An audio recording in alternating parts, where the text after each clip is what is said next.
ఇప్పటి వరకు శాస్త్రవేత్తలు నమ్ముతూ వచ్చింది ఏంటంటే సూపర్ నోవా వంటి నిర్దిష్ట నక్షత్రాలు పేలినప్పుడు విశ్వంలో బంగారం, ప్లాటినం వంటి ఖనిజాలు ఉత్పత్తి అయి ఉంటాయని. అయితే ఇది నిజమేనా? దీనిపై అనేక అనుమానాలు ఉన్నాయి. ఎందుకంటే 2022లో కనిపించిన ఓ భారీ కాంతి మీద పరిశోధన చేపట్టిన శాస్త్రవేత్తలు ఆ కాంతి మధ్యలో ఒక నక్షత్ర విస్ఫోటనం జరిగిందని గుర్తించారు. కానీ ఈ పేలుడు నుంచి ఈ విలువైన మెటల్స్ ఉత్పత్తి అయ్యాయన్న దానిపై శాస్త్రవేత్తల బృందానికి ఎలాంటి ఆధారాలు దొరకలేదు. ఈ పరిశోధన ఫలితాలు సైన్స్ ను మరింత ముందుకు తీసుకెళ్లేందుకు దోహదం చేస్తాయని స్కాట్లాండ్ కు చెందిన astronomer royal university of Edinburgh professor Catherine Heymans అన్నారు. విశ్వం చాలా అందమైనది, ఆశ్చర్యమైన ప్రాంతం. ఇది మనల్ని తికమక పెట్టే విధానం నాకు నచ్చుతుంది. మేం వెతికే దాని గురించి ఆధారాలు దొరక్కపోయినా పర్వాలేదు, ఎందుకంటే మళ్ళీ దానికోసం మేం ప్రయత్నించగలం. మరిన్ని ఆధునిక సిద్ధాంతాలను మేము అభివృద్ధి చేయగలం అని స్కాట్లాండ్కు చెందిన ఈ ఖగోళ శాస్త్రవేత్త చెప్పారు. బంగారం, ప్లాటినం, యురేనియం వంటి భారీ లోహాలు సూపర్ నోవా సమయంలో ఏర్పడిన తీవ్ర పరిణామాల క్రమంలో ఉత్పత్తి అయి ఉండొచ్చన్నది ఒక సిద్ధాంతం. ఇది విశ్వమంతా వ్యాపించి గ్రహాల పుట్టుకలో కూడా భాగస్వామ్యం అయిందని ఈ సిద్ధాంతం చెబుతుంది.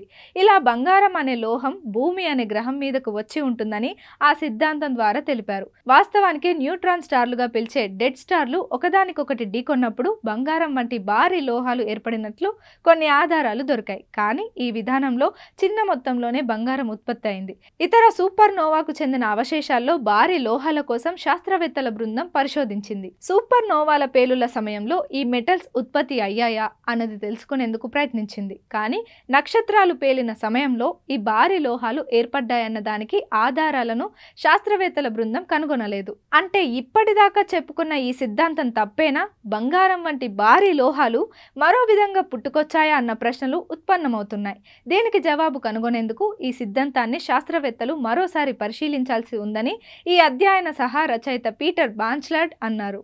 2022 అక్టోబర్లో టెలిస్కోప్ ద్వారా ఒక భారీ కాంతిని గుర్తించారు. ఇది సూపర్ నోవా వల్ల ఏర్పడిన కాంతి. సుమారు 240 మిలియన్ కాంతి సంవత్సరాల దూరంలో ఉన్న సుదూర గెలాక్సీ నుంచి ఈ కాంతి వచ్చింది. ఇప్పటి వరకు రికార్డు అయిన దానికంటే 10 ఎక్కువ ప్రకాశవంతంగా ఈ పేలుడు సంభవించిందని తర్వాత జరిగిన పరిశోధనలు పేర్కొన్నాయి. ఖగోళ శాస్త్రవేత్తలు దీనికి the brightest of all time అని పేరు పెట్టారు. సాధారణంగా గామా కిరణాలు సూపర్ నోవా పేలుళ్లతో అనుసంధానమై ఉంటాయి. కానీ ఈ పేలుడు చాలా ప్రకాశవంతంగా ఉంది.